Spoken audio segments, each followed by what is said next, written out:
රචනා ලියන දූපුතුන්ට අවදනක් මේ සාර්ථක රචනාවක් ලියනකොට මේ ටිකත් හිතට අරගන්න පුතේ දුවේ.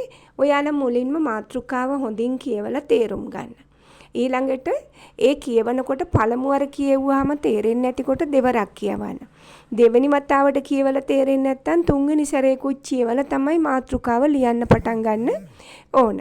ඊළඟට තෝරාගත්ත මාතෘකාවට අනුව රචනාවේ සැකිල්ලක් හිතින් සකස් කරගන්න ඕන. හිතින් සකස් කරගත්තා වගේම අවශ්‍ය නම් කොලයක කටුසටහනක් ගහගත්තටයි කමක් නැහැ.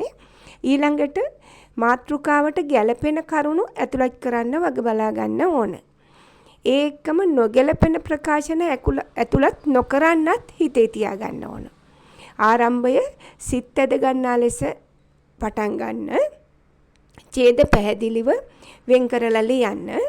නිර්මාණාත්මක වාක්‍ය ඇතුළත් කරලා ලිව්වහම රචනාව ලස්සනයි.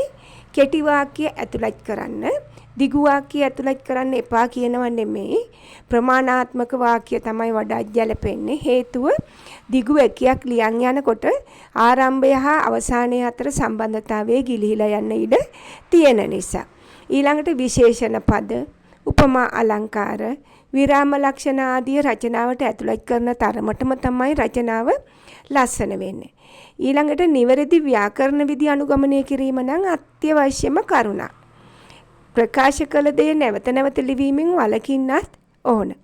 ප්‍රාණවත් නිමාවක් එක්කම සිත් ඇද ගන්නා සුළු අවසානයකුත් තියෙන්න ඕන. එහෙම වුණාම ඔබට සාර්ථක රචනාවක් ලියන්න පුළුවන් වෙලා හොඳ